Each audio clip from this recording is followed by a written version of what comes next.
نؤمن به ونتوكل عليه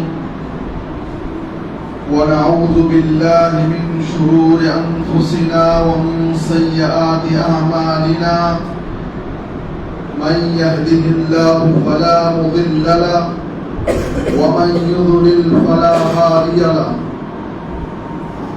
وأشهد أن لا إله إلا الله وحده لا شريك له وأشهد أن محمدا عبده ورسوله أما بعد فإن خير الحديث كتاب الله وخير الهدي هدي محمد صلى الله عليه وسلم وشر الأمور محدثاتها وكل محدثة بدعة وكل بدعة ضلالة وكل ضلالة في النار.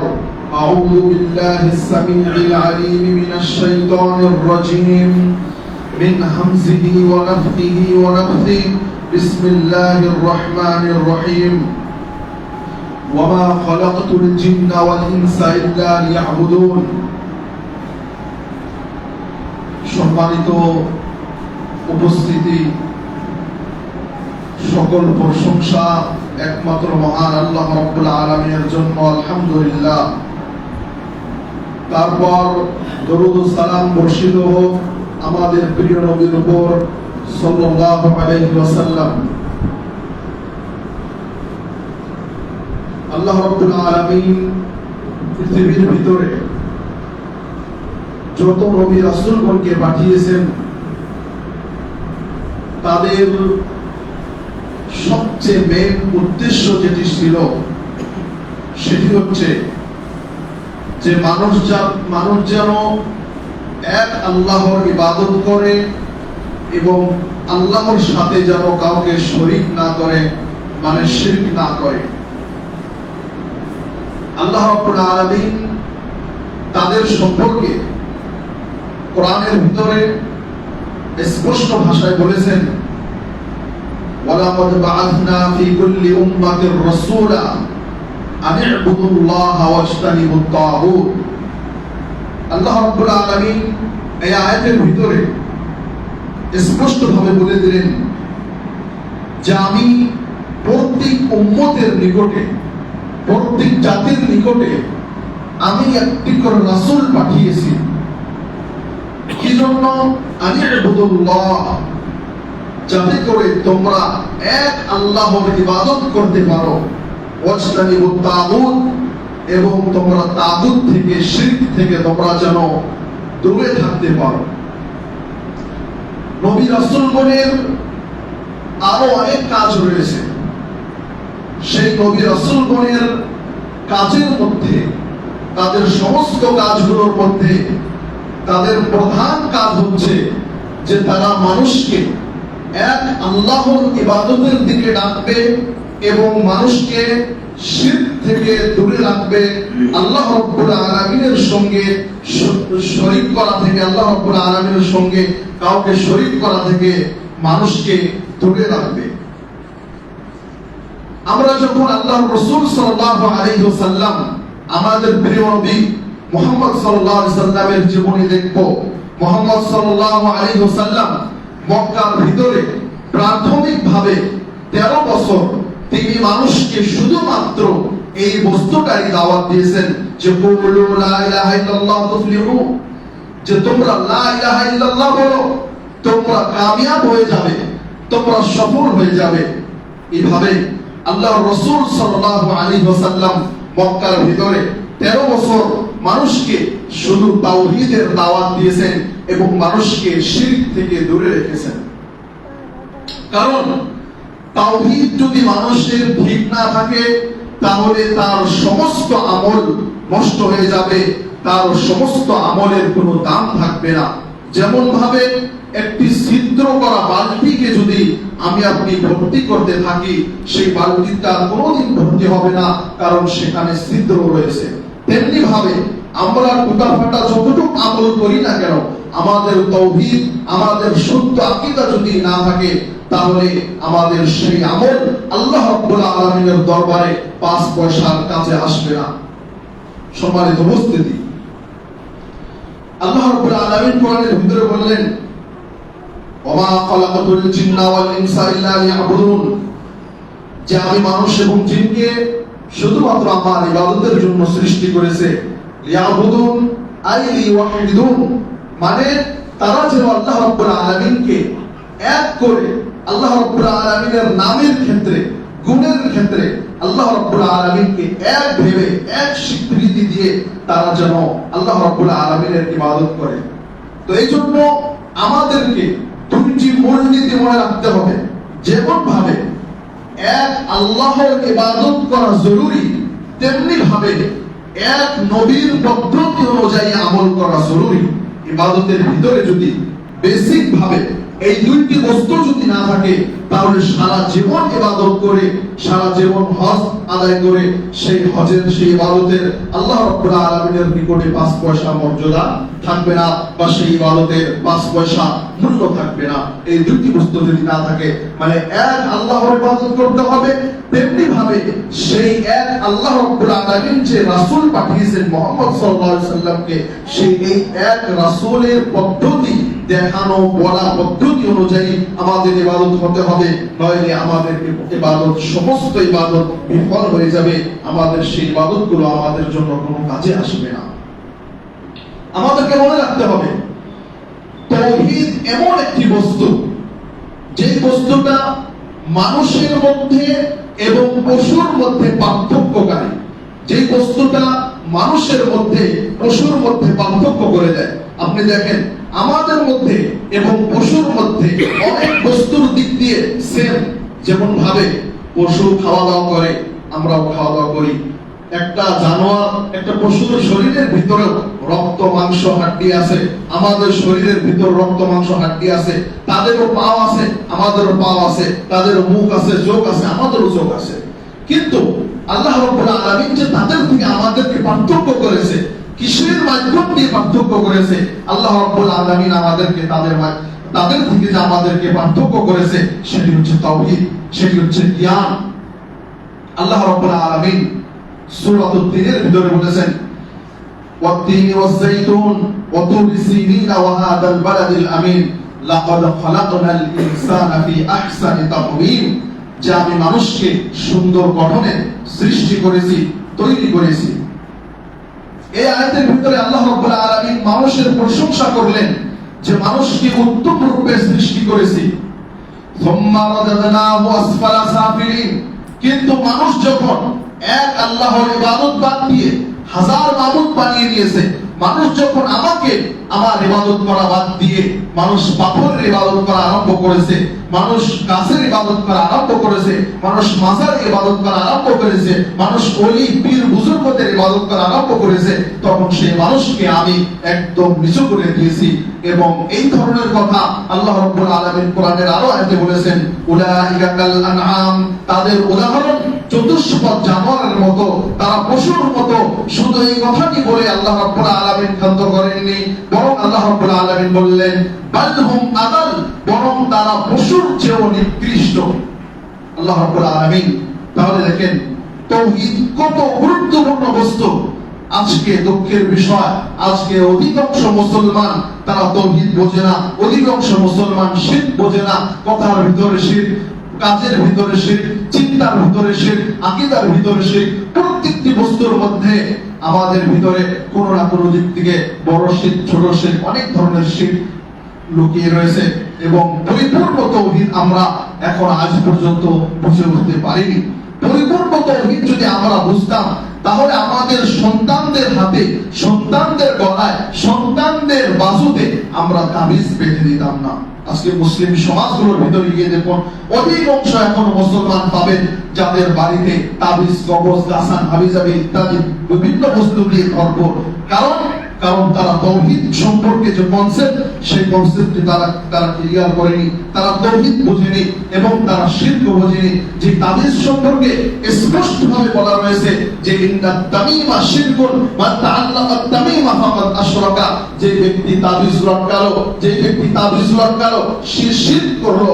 আল্লাহর রাসূল সাল্লাল্লাহু আলাইহি ওয়াসাল্লাম এখানে আমভাবে বলে দিলেন, সেই তাবিজ চাহে আপনি আপনার শরীরে লটকান না কেন, সেই সেই তাবিজ চাহে আপনি আপনার গরু ছাগলের মধ্যে লটকান না কেন, সেই তাবিজ চাহে আপনি আপনার গাড়িতে লটকান না কেন, সেই তাবিজ চাহে আপনি আপনার ঘরের দরজার সামনে লটকান না কেন, তাবিজের মতো আর বিভিন্ন বস্তু, পুরানা স্যান্ডেল গাড়ির পিছনে বেঁধে দেন না কেন, এই সমস্ত বস্তু লটকানো, সমস্ত বস্তু যেখানে একটি মানুষের আকীদা রয়েছে যে এই বস্তুটা লটকালে এটা হবে, এটা হবে, এই সমস্ত বস্তু শিরক।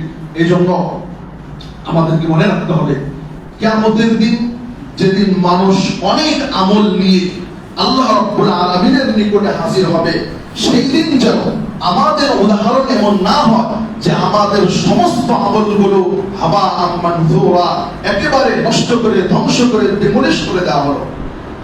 আমাদের আমলের সেদিন কোনো দাম থাকবে না, এমন যেন না হয়। তাহলে আমরা দুনিয়ার ভিতরে ক্ষতিগ্রস্ত হলাম এবং আখিরাতেও ক্ষতিগ্রস্ত হলাম। সম্মানিত উপস্থিতি, এই আয়াতের ভিতরে আল্লাহ রাব্বুল আলামিন সূরা তিনের ভিতরে, দুইটি আয়াতের ভিতরে, যেখানে মানুষকে আল্লাহ রাব্বুল আলামিন উত্তম রূপে সৃষ্টি করেছেন, মানুষের প্রশংসা করলেন। কিন্তু এই প্রশংসা পাওয়ার যোগ্য মানুষ কখন থাকবে? যখন মানুষ এক আল্লাহর ইবাদত করবে, মানুষের ভিতরে তাওহীদ ঠিক থাকবে, তার আকীদা শুদ্ধ থাকবে, তখনই মানুষ এই প্রশংসা পাওয়ার যোগ্য। যখনই মানুষের ভিতরে শিরক প্রবেশ করবে, তার আমলের ভিতরে, তার কথার ভিতরে, তখনই মানুষ তার সমস্ত আমলগুলোকে নষ্ট করে দিবে এবং মানুষ ক্ষতিগ্রস্ত অন্তর্ভুক্ত হয়ে যাবে।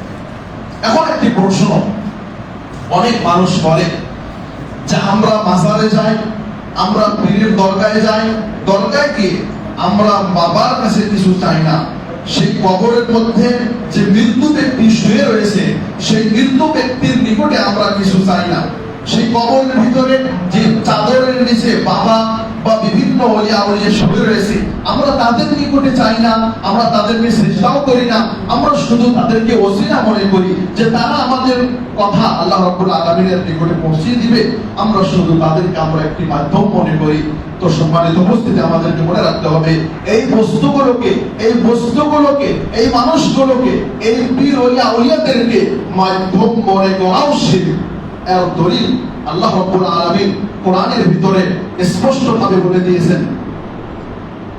আল্লাহ রাব্বুল আলামিন মক্কার মুশরিকদের সম্পর্কে বলেছেন, আল্লাহ রাসূল সাল্লাল্লাহু আলাইহি সাল্লামকে বলেছেন যে হে রাসূল, তুমি যদি তাদেরকে জিজ্ঞাসা করো, ওয়ালা ইন সাআলতাহুম মান খালাকাস সামাওয়াতি ওয়াল আরদ, হে রাসূল আপনি যদি মক্কার মুশরিক কাফেরদেরকে জিজ্ঞাসা করেন মান খালাকাস সামাওয়াতি ওয়াল আরদ, এই আসমান জমিন কে সৃষ্টি করেছে, এই ধরনের কথা আরো বিভিন্ন আয়াতে রয়েছে। যে আপনি যদি তাদেরকে জিজ্ঞাসা করেন এই সমুদ্রকে তৈরি করেছে, মায়ের পেটের ভিতরে বাচ্চা কে দেয়, আপনি যদি তাদেরকে আরো জিজ্ঞাসা করেন যে আমরা একটি বীজ রোপণ করি মাটির ভিতরে, সেই বীজ থেকে ফল কে উৎপাদন করে দেয়, তারা অবশ্যই বলবে লা ইয়াকুলুনাল্লাহ, তারা অবশ্যই বলবে এই সমস্ত কাজ আল্লাহ রাব্বুল আলামিন করে। এই সমস্ত কাজ তারা অবশ্যই বলবে এই সমস্ত কাজ আল্লাহ রাব্বুল আলামিন করে। কিন্তু তারপরেও আল্লাহর রাসূল সাল্লাল্লাহু আলাইহি ওয়াসাল্লামের সঙ্গে তাদের সঙ্গে যুদ্ধ হয়েছে, কারণ তারা আল্লাহ রাব্বুল আলামিনকে রব হিসাবে মেনেছে, আল্লাহ রাব্বুল আলামিনকে ইলাহ হিসাবে মানেন নাই। যেমন ভাবে আমাকে আপনাকে এটি অন্তর দিয়ে বিশ্বাস করতে হবে, মুখে স্বীকৃতি দিতে হবে যে আল্লাহ রাব্বুল আলামিন এই সমস্ত বস্তুর মালিক, তেমনি ভাবে আমরা যতটুকু ইবাদত করব ততটুকু ইবাদত পাওয়ার একমাত্র হকদার আল্লাহ রাব্বুল আলামিন। তো মক্কার মুশরিকদেরকে যখন জিজ্ঞাসা করা হতো তোমরা এদের নিকটে এই দেবী দেবতা মূর্তি এদের নিকটে কেন যাও, তারা যে অ্যানসারটা দিত, তারা যে উত্তরটা দিত, তাদের উত্তর আল্লাহ রাব্বুল আলামিন কোরআনের ভিতরে বলে দিয়েছেন যে আমরা তাদের নিকটবর্তী হই যাতে করে তারা আমাদেরকে আল্লাহ রাব্বুল আলামিনের নিকটবর্তী করে দেয়। মানে মক্কার মুশরিকরা সেই দেবতাগুলা, সেই মূর্তিগুলোকে তার মাধ্যম মনে করত। তারা কোনোদিন এটা মনে করতো না যে এই মূর্তি আমাকে সন্তান দিবে, এই মূর্তি বৃষ্টি দিবে, তারা এটা কোনোদিন মনে করতো না। কিন্তু তারপরেও তাদেরকে মাধ্যম মনে করার কারণে তাদের আমলগুলোকে শিরক বলেছেন আল্লাহ রাব্বুল আলামিন, আল্লাহর রাসূল সাল্লাল্লাহু আলাইহি ওয়াসাল্লাম। এইজন্য যেমন ভাবে মাজারের মধ্যে বা কবরের মধ্যে যে কোনো ক্ষেত্রে আল্লাহ রাব্বুল আলামিনকে বাদ দিয়ে অন্য কোনো বস্তুকে সিজদা করা শিরক। তেমনি ভাবে কোন বস্তুকে আল্লাহ রাব্বুল আলামিনের সাথে পৌঁছানোর ক্ষেত্রেও মাধ্যম মনে করা শিরক। এজন্য আমাদেরকে মনে রাখতে হবে যে আমরা আল্লাহ রাব্বুল আলামিনের নিকটে কিছু চাইতে হলে কোনো মাধ্যমের প্রয়োজন নেই। আল্লাহ রাব্বুল আলামিন সমস্ত ভাষা বোঝেন, এমন নয় যে আল্লাহ রাব্বুল আলামিনকে শুধু আরবি ভাষা দিয়েই ডাকতে হবে, তাহলে পৃথিবীর অধিকাংশ মানুষ আল্লাহ রাব্বুল আলামিনের নিকটে কিছু চাইতে পারবে না। বরং আল্লাহ রাব্বুল আলামিন সমস্ত ভাষা বোঝেন, কারণ আল্লাহ রাব্বুল আলামিন স্পষ্টভাবে বলেছেন ইন্নাল্লাহা আলিমুম বিযাতিস সুদূর, তোমাদের অন্তরের ভিতরে কি চলে সে সম্পর্কে আল্লাহ রাব্বুল আলামিন জানেন। তাহলে আমাদের অন্তরের ভিতরে কি চলে সেটা যদি আল্লাহ রাব্বুল আলামিন জেনে থাকে, তাহলে আমরা আমাদের নিজের মাতৃভাষায় যদি আমরা আল্লাহ রাব্বুল আলামিনকে ডাকি, তাহলে আল্লাহ রাব্বুল আলামিন কেন আমাদের কথা শুনবেন না? সম্মানিত উপস্থিতি, এই জন্য প্রত্যেকটি সময় আমরা সবাই অনেক বস্তু মোবাইল ব্যবহার করি, কয়েকদিন পরে পরে আমাদের মোবাইল আপডেট করার প্রয়োজন পড়ে। তেমনি ভাবে প্রত্যেকটি মুসলমানের জন্য জরুরি যে কয়েকদিন পরে পরে বা প্রত্যেকটি সময়, প্রত্যেকটি মুহূর্তে বা প্রত্যেক দিন কমসে কম দিনে একবার করে হলেও নিজের ঈমান, নিজের আমল নিয়ে চিন্তা ভাবনা করবে যে কাল আজ থেকে 1 মাস পূর্বে, 1 বছর পূর্বে আমার ঈমান আমলের লেভেল কতটুকু ছিল এবং আজকে আমার ঈমান আমল ইসলামী জ্ঞানের লেভেল কতটুকু, এটি প্রত্যেকটি মানুষকে চিন্তা ভাবনা করার প্রয়োজন রয়েছে। সম্মানিত উপস্থিতি, আমরা বলছি না আল্লাহ রাব্বুল আলামিন প্রত্যেকটি নবী রাসূলকে পাঠিয়েছেন তাদের একটি উদ্দেশ্য যে তারা মানুষকে এক আল্লাহর ইবাদতের দিকে রাখবে এবং মানুষকে শিরক থেকে দূরে রাখবে। এই জন্য আমাদেরকে মনে রাখতে হবে কিয়ামতের দিন যখন মানুষের আমলের হিসাব নিকাশ নেওয়া হবে, মানুষের আমল আল্লাহ রাব্বুল আলামিনের দরবারে পেশ করা হবে। আল্লাহর রাসূল সাল্লাল্লাহু আলাইহি ওয়াসাল্লাম এই বিষয়ে একটি গুরুত্বপূর্ণ হাদিস বলেছেন। আল্লাহর রাসূল সাল্লাল্লাহু আলাইহি ওয়াসাল্লাম বলেছেন তাজিউল আমাল, কিয়ামতের দিন বান্দার আমলগুলো আল্লাহ রাব্বুল আলামিনের সম্মুখে আসবে। বান্দার নামাজ আল্লাহ রাব্বুল আলামিনের সম্মুখে আসবে, বলবে আমি অমুকের নামাজ, সে তার রোজা, তার হজ, তার সমস্ত আমল আল্লাহ রাব্বুল আলামিনের সম্মুখে আসবে। কিন্তু এখানে গুরুত্বপূর্ণ কথা হচ্ছে এই, তার সমস্ত আমল এক সিরিয়ালে আসার পরে পরে তার সমস্ত আমলকে আল্লাহ রাব্বুল আলামিন একটি ওয়েটিং লিস্টে রেখে দিবে যতক্ষণ পর্যন্ত তার ইসলাম না আসবে, যতক্ষণ পর্যন্ত তার ইসলাম না আসবে। যখন ফায়াজিউল ইসলাম, যখন তার ইসলাম চলে আসবে, তখন তার ইসলাম বলবে, সেই ব্যক্তির ইসলাম আল্লাহ রাব্বুল আলামিনের সম্মুখে হাজির হয়ে বলবে আনাল ইসলাম ওয়া আনতাস সালাম, হে আল্লাহ, ইয়া রাব্বি আনাল ইসলাম ওয়া আনতাস সালাম, হে রব, হে আমার প্রভু, আমি ইসলাম, আমি অমুকের ইসলাম আর আপনি হচ্ছেন সালাম, আপনার নাম সালাম। যখন আল্লাহ রাব্বুল আলামিনের সম্মুখে ইসলাম হাজির হয়ে যাবে, তখন আল্লাহ রাব্বুল আলামিন সেই ইসলামকে চেক করবে, সেই ইসলামকে চেক করবে। সেই ইসলামের আকীদা যদি, মানে সেই ব্যক্তির আকীদা যদি শুদ্ধ আকীদা, সেই আকীদা যে আকীদা আল্লাহর রাসূল সাল্লাল্লাহু আলাইহি ওয়াসাল্লাম সারা পৃথিবীর মানুষকে দিয়ে গিয়েছে, সেই আকীদা যদি ঠিক থাকে, তার সমস্ত আমলকে ঠিক করে দেওয়া হবে। আর তার আকীদার ভিতরে যদি দুর্বলতা থাকে, তার আকীদার ভিতরে যদি ভেজাল থাকে, তাহলে তার সমস্ত আমল করার পরেও তার সেই সমস্ত আমল কাজে আসবে না, বরং তাকে জাহান্নামে প্রবেশ করতে হবে। এজন্য আমাদেরকে মনে রাখতে হবে আল্লাহর রাসূল সাল্লাল্লাহু আলাইহি ওয়াসাল্লাম বলেছেন যে তিনটানে মুজিবাতান, দুইটি বস্তু ওয়াজিব করে দেয়, দুইটি বস্তু হয় জান্নাত ওয়াজিব করে দেয়, হয় জাহান্নাম ওয়াজিব করে দেয়, হয় জান্নাত ওয়াজিব করে দেয়, হয় জাহান্নাম ওয়াজিব করে দেয়। দুইটি বস্তু কি? যেই ব্যক্তিটি প্রথম হচ্ছে যেই ব্যক্তিটি ঈমান আমল পেল, ঈমান আমল পাওয়ার পরে নিজের আমলকে শিরক থেকে বাঁচিয়ে রাখলো, সেই ব্যক্তির জন্য জান্নাত ওয়াজিব হয়ে যায়, সেই ব্যক্তির জন্য জান্নাত ওয়াজিব হয়ে যায়। আর যেই ব্যক্তি নিজের ঈমান আমলকে শিরকের সাথে মিশ্রণ করলো, তার জন্য জাহান্নাম ওয়াজিব হয়ে যায়, মানে সে জাহান্নামে প্রবেশ করবে। এই জন্য আল্লাহ রাব্বুল আলামিন কোরআনের ভিতরে বলেছেন ইয়া আইয়ুহাল্লাযীনা আমানু লা তাকনাতু মির রাহমাতিল্লাহ, যে তোমরা আল্লাহ আল্লাহর রহমত থেকে কখনো নিরাশ হয় না।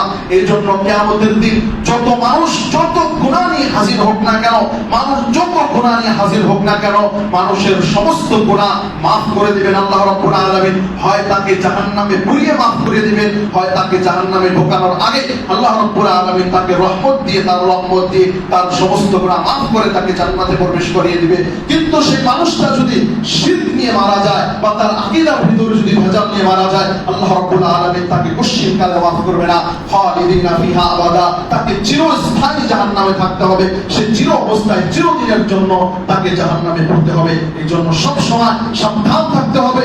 শিরকের ব্যাপারে কোনো ধরনের আপোষ চলবে না, বিদআতের ব্যাপারে কোনো ধরনের আপোষ চলবে না। দুনিয়ার অন্য বস্তুর ক্ষেত্রে সময় বুঝে, অবস্থা বুঝে, পরিস্থিতি বুঝে আপোষ চলবে, কিন্তু শিরক বিদআত মানে যেখানে আল্লাহ এবং রাসূলের কথা নিয়ে কথা আসবে সেখানে কোনো ধরনের আপোষ চলবে না। আল্লাহ রাব্বুল আলামিন যেন আমাদেরকে শিরক এবং বিদআত থেকে দূরে রাখে। আমিন। ওয়া আখিরু দাওয়ানা আলহামদুলিল্লাহি রাব্বিল আলামিন।